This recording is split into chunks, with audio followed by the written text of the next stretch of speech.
শীঘ্রই কি প্রদেশ কংগ্রেস সভাপতি বদল? এবার কংগ্রেসের কেন্দ্র নেতৃত্বের প্রতি অভিমানী অধীর চৌধুরী নিশানায় বাংলায় কংগ্রেসের পর্যবেক্ষক গুলাম মীর। অধীরকে প্রাক্তন প্রদেশ সভাপতি বলে সম্বোধন গুলাম মীরের। অধীর চৌধুরী বলছেন, ইস্তফাপত্র দিয়েছিলাম খার্গের কাছে, যদি ইস্তফা গৃহীত হয় তবে সেটা জানানো উচিত ছিল। খার্গে নিজেই আলোচনার জন্য দিল্লিতে ডেকেছিলেন, তবে এখনো দেখা হয়নি। হঠাৎ মীরের মুখে এই কথা শুনে বুঝলাম আমায় বাদ দেওয়া হয়েছে। আমি কর্মী পদের আশা কখনো করিনি। বাংলায় কংগ্রেস কর্মীরা অত্যাচারিত, তাদের কথা বলতে হলে তৃণমূলের বিরুদ্ধে কথা বলতেই হবে। সর্বভারতীয় নেতৃত্বের সঙ্গে বৈঠকের পর এমনই মন্তব্য করেছেন অধীর চৌধুরী।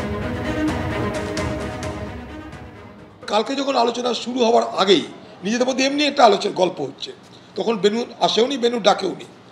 হঠাৎ করে এই গুলাম মীর সে বলছে যে ফরমার কংগ্রেস প্রেসিডেন্ট আর ফরমার লোকসভার কংগ্রেস দলের নেতা। আরও বলছে হি হ্যাজ টেন্ডার্ড হিজ রেজিগনেশন।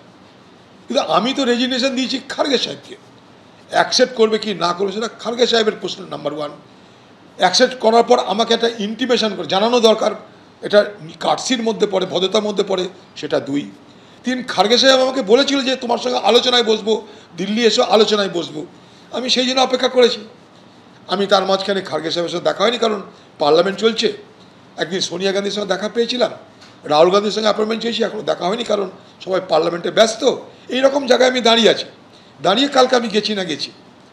হঠাৎ করে এই কথা শুনে বুঝলাম যে আমাকে তাহলে বাদ দেওয়াই হয়েছে, না তো হঠাৎ করে ফরমার বানিয়ে দেবে কী করে। আমি কর্মী, পশ্চিমবঙ্গের কর্মীদের আমি অবস্থা জানি।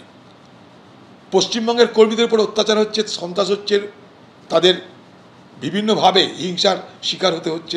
এটা বাংলার প্রত্যেকটা জেলার প্রত্যেকটা কংগ্রেস কর্মী তাদের তিক্ত অভিজ্ঞতা থেকে তারা সবাই জানে। তা আমি কর্মীদের বলতে হবে, কর্মীদের বলতে গেলে আমাকে তৃণমূলের বিরুদ্ধে বলতেই হবে। তাই পশ্চিমবঙ্গে আমি রাজনীতি করতে গেলে তৃণমূলের বিরুদ্ধে বলতেই হবে আমাকে। এখন সে বলার মধ্যে কি ভুল আমার জানা নেই। এই মুহূর্তে তৃণমূল মুখপাত্র শান্তনু সেন আমাদের সঙ্গে টেলিফোন লাইনে রয়েছেন। শান্তনুদা, সর্বভারতীয় নেতৃত্বের সঙ্গে বৈঠকের পর অধীর চৌধুরী তিনি বলছেন যে মল্লিকার্জুন খার্গের কাছে ইস্তফাপত্র তিনি দিয়েছিলেন, কিন্তু যদি সেটা গৃহীত হয় তাহলে সেটা তাকে জানানো উচিত ছিল। একই সঙ্গে তিনি এটাও বলছেন যে বাংলায় কংগ্রেস কর্মীরা অত্যাচারিত, তাদের কথা বলতে হলে তৃণমূলের বিরুদ্ধে কথা বলতেই হবে। যে কোনো রাজনৈতিক দলের সর্বোচ্চ নেতৃত্বের কাছে দল সবার আগে যে কোনো ব্যক্তির ঊর্ধ্বে, এটাই হওয়া স্বাভাবিক। এবং সেই কারণেই সম্ভবত অধীর রঞ্জন চৌধুরী দিল্লিতে গিয়ে এ দরজা ও দরজা ঘুরে বেড়াচ্ছেন। তার দলের সর্বোচ্চ নেতৃত্বই তার সাথে দেখা করছে না।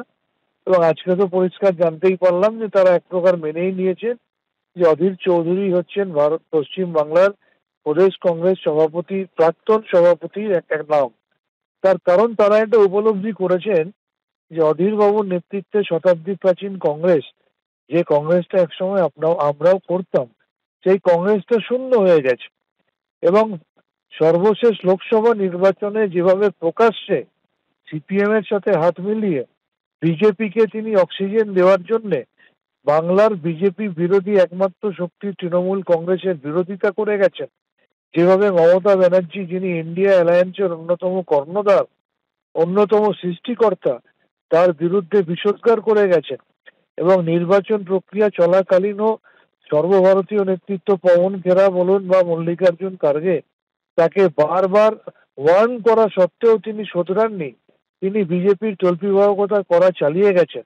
সুতরাং সর্বোচ্চ নেতৃত্ব বোধহয় বুঝতে শুরু করেছেন যে অধীর রঞ্জন চৌধুরী কংগ্রেস করার উপযুক্ত কিনা সেটাই তারা ভেবে দেখবেন। সেই কারণেই আপাতত তাকে প্রাক্তন রাজ্য সভাপতি হিসেবে তারা মেনে নিয়েছে। আগামী দিনে কংগ্রেস যদি প্রকৃত অর্থে বিজেপি বিরোধী হিসাবে নিজেদেরকে মনে করে, তাহলে এই ধরনের বিজেপির তল্পিবাহককে কংগ্রেসের কর্মী হিসাবে স্বীকৃতি দেবেন কিনা সেটা দেখার জন্য আমরা অপেক্ষায় আছি।